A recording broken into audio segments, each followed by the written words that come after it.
Halo teman-teman, selamat datang di Simkadabra. Saya Mario, hari ini kita akan belajar mengenai tetanus secara umum dan tetanus neonatorum. Tetap semangat ya, keep studying and let the magic work.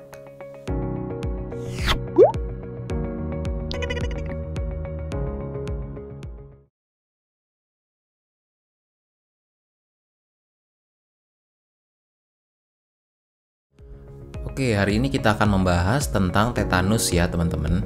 Di SKDI, kasus ini dibagi menjadi tetanus yang secara umum dan tetanus neonatorum. Keduanya, poin kompetensinya itu 3B, artinya kita harus bisa lakukan tata laksana awal di kondisi yang darurat ya. Nah, dari definisinya, tetanus ini merupakan penyakit pada sistem syaraf akibat tetanospasmin yang dihasilkan oleh bakteri Clostridium tetani. Jadi, tetanospasmin ini nama toksinnya ya, bukan nama bakterinya. Bakterinya itu Clostridium tetani. Dia ditandai dengan serangan yang spasme tonik persisten, jelas dan keras. Jadi, sifat kontraksi tetani itu kaku seperti papan ya, bukan kelojotan seperti klonus atau epilepsi begitu. Insidensinya, kalau tetanus neonatorum itu lebih tinggi pada bayi yang sewaktu ibunya hamil itu dia tidak menjalani vaksinasi TT dengan lengkap. Dan yang sewaktu melahirkan tidak ditangani secara higienis. Contohnya, misalnya bersalin di dukun beranak misalnya, atau alat-alatnya disterilisasinya tidak jelas dengan cara yang sesuai standar. Kelompok usia lanjut juga insidensinya lebih tinggi karena fungsi imunitas mereka sudah menurun. Meskipun misalnya mereka udah dapat vaksinasi gitu ya, tapi tetap usia yang lebih tua itu lebih rentan karena fungsi imunitasnya sudah melemah. Nah, kita masuk ke patogenesisnya nih. Ini gambar bakteri Clostridium tetani dengan pewarnaan gram.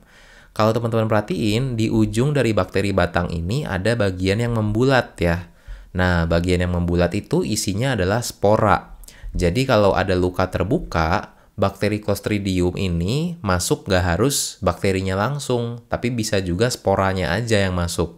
Dan spora bakteri Clostridium ini tersebar sangat luas di berbagai permukaan. Nah, setelah masuk, sporanya itu akan bergerminasi atau tumbuh menjadi bakteri yang baru ya. Lalu bakterinya berproliferasi. Jadi semakin lukanya rusak, jaringannya hancur, terkontaminasi, terinfeksi ya, itu pertumbuhan dari Clostridium ini makin terfasilitasi karena dia untuk tumbuh butuh lingkungan yang anaerob. Bahkan nggak harus kejadian luka akut, nggak harus kejadian kayak tertusuk paku atau apa. Bisa juga suatu infeksi jaringan yang berkepanjangan, misalnya infeksi gusi, karies dentis ya, atau di anak-anak sering karena otitis media. Kalau di neonatus sering karena infeksi tali pusat. Nah, itu semua bisa menyebabkan tetanus juga karena spora tetanusnya nempel lalu berkembang di situ. Nah, setelah masuk, bakteri ini akan memproduksi toksin tetanospasmin yang menyebar secara sistemik dalam darah. Tetanospasmin ini masuk ke celah presinaptik neuromuscular junction. Jadi, di ujung dari akson motorik yang berbatasan dengan otot. Nah, ini di sistem saraf tepi berarti ya. Di sana, dia akan menghambat pelepasan neurotransmitter glisin dan GABA, sehingga ototnya mengalami overstimulasi ya, dan terjadilah spasme. Selain di level perifer, tetanospasmin ini juga ternyata masuk ke sistem saraf pusat melalui transport akson retrograd ya. Lalu dia di sana menghambat fungsi neuron inhibitorik di level SSP sehingga efeknya yang tadinya cuma di daerah luka saja sekarang meluas sampai ke seluruh tubuh. Nah, kalau udah seperti ini pasiennya jadi paralisis juga ya karena ototnya itu koordinasinya sudah tidak memungkinkan lagi untuk gerakan yang terkoordinasi. Subjektif dan objektifnya apa nih? Pertama, bisa trismus ya.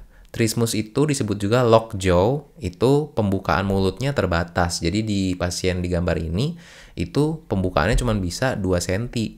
Tapi trismus ini nggak spesifik untuk tetanus ya. Ada banyak penyakit lain yang bisa menyebabkan trismus. Kalau tetanus neonatorum biasanya mulutnya itu bukan sulit dibuka penggambarannya, tapi disebutkannya itu mencucu. Jadi mencucu seperti ikan misalnya mulutnya. Selanjutnya ada risus sardonicus. Nah, ini adalah istilah untuk wajah yang meringis seperti ini. Atau bisa disebut juga grimace ya. Ini terjadi karena spasme otot-otot mimik wajah. Lalu ada disfagia karena gangguan menelan dan disfungsi nervus kranial. Ini bisa nervus kranial apa aja ya, bisa nervus 346 yang menggerakkan bola mata, Jadi matanya nanti nggak bisa melirik satu arah dan terfiksasi ke satu arah, atau bisa juga nervus facialis, peningkatan salivasi, lalu tadi risus sardonicus ya. Nah itu bisa terjadi di berbagai nervus kranial juga. Lalu kalau udah generalisata, spasmenya itu bisa terjadi di otot-otot batang tubuh, sehingga terjadilah opistotonus nih, di mana postur tubuh pasiennya itu melengkung ke depan seperti ini. Dan ini keras ya teman-teman, jadi nggak bisa dilurusin si pasiennya. Saking kerasnya, karena kejangnya itu bisa terjadi ruptur otot dan fraktur akibat kontraksi otot yang sangat besar kekuatannya ya. Akhirnya terjadilah peningkatan aktivitas dan ketidakseimbangan saraf simpatis, mulai terjadi takikardi, hipertensi, vasokonstriksi ya, dan biasanya kematian terjadi karena keterlibatan otot nafas yang menyebabkan dia gagal nafas pasiennya. Nah, pemeriksaan provokasi yang bisa kita lakukan adalah spatula test. Jadi dengan menggunakan spatel lidah, itu kita sentuhkan dinding posterior faring. Kalau misalkan orang normal, itu akan terjadi refleks muntah, jadi pasiennya pengen muntah. Tapi kalau pada pasien yang tetanus, terjadi spasme masseter, sehingga pasiennya akan ada refleks menggigit dengan cepat. Nah, seperti itu patogenesis dan patofisiologinya ya. Selanjutnya dari klasifikasi. Berdasarkan manifestasinya bisa kita bedakan 4 jenis tetanus. Tetanus lokal itu gejala hanya terjadi di sekitar atau di proksimal luka saja ya. Ini tipe yang paling ringan. Lalu ada tetanus sefalik, di mana gejala tetanus itu terjadi di daerah wajah saja, seperti tadi ya ada trismus, risus sardonicus, dan disfungsi nervus kranial. Lalu tipe yang paling berat ada tetanus umum. Ini gejalanya udah sistemik ya, termasuk opistotonus, nyeri dan kecemasan yang hebat, dan semuanya ini bisa dipicu oleh rangsangan yang ringan seperti sinar, suara, sentuhan ya. Nah itu jadi pasiennya juga nanti harus dirawat, diisolasi supaya terjauhkan dari stimulus-stimulus seperti ini dan pasiennya tidak kejang ya. Nah, terakhir yang khusus itu ada tetanus neonatorum. Ini yang sering disebabkan infeksi tali pusat. Gejalanya berupa sulit menyusu, kelemahan, iritabilitas, serta kekakuan dan spasme. Nah, klasifikasi lainnya yang sering juga keluar adalah klasifikasi keparahan tetanus menurut Ablett ya. Ini namanya dihafalin ya teman-teman menurut Ablett karena ada beberapa klasifikasi dari orang-orang lain juga. Di sini indikatornya itu bisa dari trismus, kekakuan, spasme, disfagia, dan kondisi kardiorespirasinya. Untuk yang lain-lain selain kardiorespirasi ini sifatnya subjektif ya teman-teman. Mungkin agak bingung juga nih ringan, sedang, berat itu bedanya seperti apa ya. Jadi kalau saya sih lihat di kardiorespirasinya aja yang paling gampang. Kalau grade 1 atau ringan itu tidak ada gangguan. Kalau grade 2 itu nafas udah mulai meningkat yaitu lebih dari 30 ya. Kalau grade 3, respirasi udah lebih dari 40, lalu ada takikardi juga lebih dari 120, disertai serangan-serangan periode apne. Kalau grade 4 yang paling berat itu sudah ada disfungsi otonom yang ditandai periode hipotensi dan bradikardi. Jadi udah menuju dia dekompensasi ya pasiennya. Selanjutnya bagian yang paling pentingnya nih yaitu tata laksana. Nah, pertanyaan tentang tetanus itu paling sering berhubungan dengan tata laksananya teman-teman. Jadi di sini kita harus paling paham dan juga paling hafal, terutama di bagian manajemen vaksinasinya. Di sini saya udah susun rencana terapi tetanus yang melibatkan aspek apa saja. Pertama, kalau pasiennya datang dalam kondisi akut, misalnya lagi kejang tonik ya, itu kita harus tangani dulu kondisi daruratnya yang mengancam nyawa, terutama dengan stabilisasi ABC ya. Lalu kita juga pengen eradikasi tetanospasmin yang udah bersirkulasi di dalam tubuh.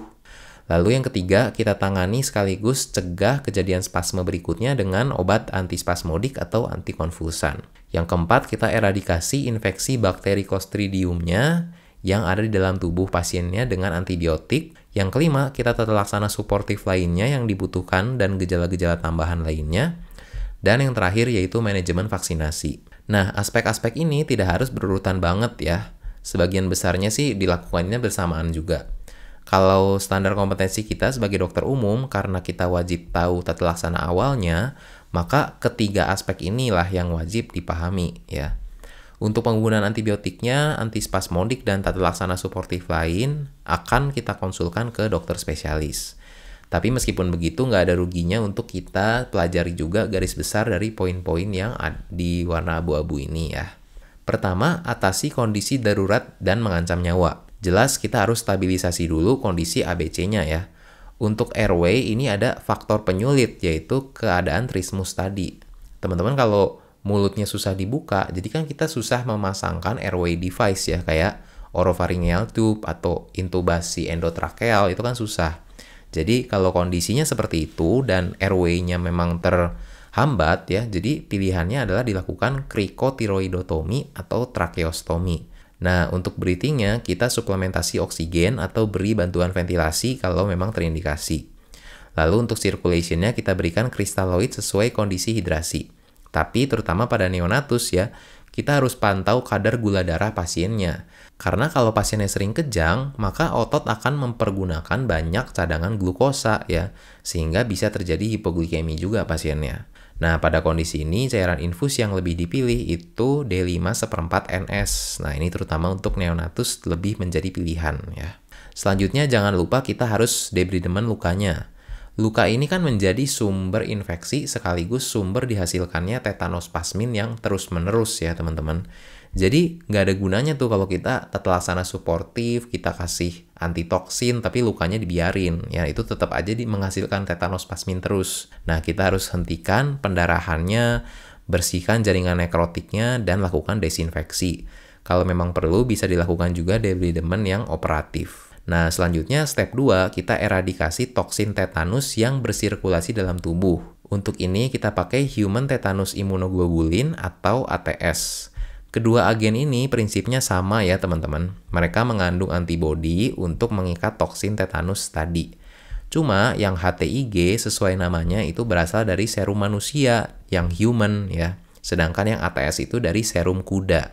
Jadi jangan salah mengira bahwa ATS itu vaksin ya. ATS itu antibodi juga, cuman dia berasal dari serum kuda. Nah, masalahnya kedua agen ini hanya bekerja pada toksin yang belum berikatan pada SSP, jadi yang masih bebas di dalam darah. Kalau misalnya dia udah berikatan dengan SSP, kita udah nggak bisa netralisir lagi dengan antitoksin ini. Kita hanya bisa bantu suportif dengan anti kejang, lalu menunggu clearance-nya secara fisiologis ya. Oleh karena itu, lebih cepat diberikan HTIG atau ATS ini akan lebih baik ya, jadi jangan ada penundaan. Untuk ATS ini, karena dikembangkannya dari serum kuda, maka sebelum diberikan harus kita tes hipersensitivitas dulu. Dosisnya dari Permenkes nomor 5 tahun 2014 itu seperti yang tertulis di sini. Ini digambar ada contoh merek dagangnya, sediaan 1 mili ampul berisi 1500 IU ya. Sedangkan HTIG tetap menjadi DOC ya. Jadi kalau misalkan di option soal ada HTIG dan ada ATS, lalu dua-duanya sama-sama benar, maka pilihlah yang HTIG ya. Dosisnya seperti ini. Ini contoh merek dagangnya dalam sediaan prefilled syringe 1 mili berisi 250 IU ya. Jadi sudah dalam kemasan spuit yang sudah terisi. Oke, kita masuk ke step 3, yaitu penggunaan antispasmodik dan antikonvulsan. Seperti yang sebelumnya sudah dibahas, mortalitas itu biasanya disebabkan paralisis otot nafas akibat spasme yang generalisata kan. Oleh karena itu, kita nggak bisa biarin pasiennya itu rentan untuk kejang terus-menerus ya, karena bahaya nanti bisa gagal nafas. Jadi obat pilihannya adalah benzodiazepin, yaitu diazepam IV, baik untuk kejang yang akut maupun maintenance. Sedangkan untuk maintenance selain diazepam bisa juga kita berikan vancuronium ya. Nah, step 4 itu eradikasi infeksi bakterinya dengan antibiotik. Kalau tadi kita udah netralin toksinnya, sekarang kita eradikasi bakterinya. Obat yang menjadi DOC itu adalah metronidazole. Jadi kalau ada pilihan di antara ketiga ini, pilihlah yang metronidazole ya. Dosisnya seperti ini, untuk neonatus bisa pakai yang per kgbb diberikan selama 10 hari. Nah, selanjutnya tata laksana suportif. Apa aja nih yang harus kita lakuin ya?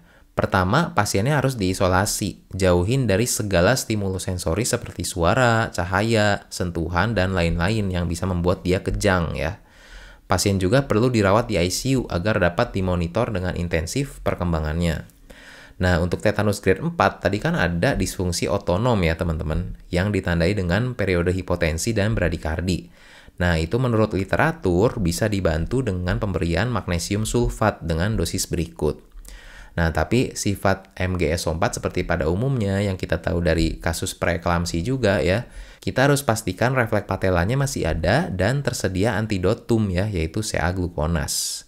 Terakhir yaitu manajemen vaksinasi. Nah, vaksinasi ini menggunakan vaksin TT atau tetanus toksoid ya, teman-teman. Nah, jadi jangan kebalik. Tadi yang antibody itu ada HTIG atau ATS, sedangkan yang vaksin itu ada TT ya, tetanus toksoid. Oke, nah yang repot mengenai vaksin itu adalah kita harus belajar jadwalnya ya. Kita lihat dulu nih jadwal imunisasi tetanus yang wajib untuk anak dari IDAI 2021. Tetanus itu adalah suatu komponen dalam vaksin DTP ya. Sedangkan DTP sendiri adalah komponen dari vaksin Pentabio. Dinamakan penta karena isinya itu ada 5, yaitu difteri, tetanus, pertusis, hepatitis B, dan HIB. Nah, kita lihat jadwal beserta keterangannya untuk DTP nih. Dia bisa diberikan mulai umur 6 minggu atau 1,5 bulan ya, berupa DTWP atau DTAP. Nah, antara kedua ini itu cuma beda komponen pertusisnya aja ya. Kalau W itu whole, sedangkan kalau A itu aseluler. Nah, meskipun bisa dari umur 1,5 bulan, tapi untuk DTP ini biasanya diberikan pada umur 2, 3, 4 bulan ya, atau 2, 4, 6. Biasanya sih yang 2, 3, 4 ya, supaya bisa diberikan sekalian Pentabio bareng hepatitis B dan HIB. Nah, vaksin primernya sampai di situ. Selanjutnya ada booster nih. Booster pertama adalah di umur 18 bulan. Lalu yang berikutnya di umur 5-7 tahun lewat program BIAS atau singkatan dari Bulan Imunisasi Anak Sekolah Kelas 1. Saya sendiri sih ingat dulu teman-teman pas kelas 1 SD itu ada program imunisasi tetanus di sekolah. Setelah kelas 1 SD ini ada booster lagi di kelas 5 SD atau di sekitar umur 10 sampai bisa juga sampai 18 tahun. Lalu untuk berikut-berikutnya diberikan setiap 10 tahun. Jadi harusnya sampai dewasa pun setiap orang itu diberikan vaksin tetanus tiap 10 tahun ya teman-teman. Nah ini buat menjaga masa proteksi vaksinnya tetap optimal. Nah itu dari jadwal primernya. Sekarang pada kejadian luka terbuka akut yang tanpa gejala ya, bagaimana kita menentukan pasien ini perlu divaksin tambahan atau enggak? Nah pertama kita perlu lihat lukanya itu beresiko tinggi tetanus atau enggak ya. Luka resiko tinggi itu kriterianya onsetnya udah lebih dari 6 jam, kedalamannya lebih dari 1 cm, dia terkontaminasi jadi kotor ya, bentuknya hancur atau ada kehilangan jaringan, ada denervasi atau iskemik, dan terinfeksi bakteri lain ya. Nah, semua hal ini kan akan memperbesar area kematian jaringan yang terjadi ya. Jadi bakteri Clostridiumnya akan lebih subur untuk tumbuh di sana. Setelah lihat lukanya, kita anamnesis apakah pasien sudah lengkap menjalani vaksinasi primer atau belum yang tadi ada di jadwal IDAI itu ya. Kalau tidak pernah atau lupa, maka untuk luka risiko tinggi langsung berikan vaksin TT dan HTIG saat itu juga.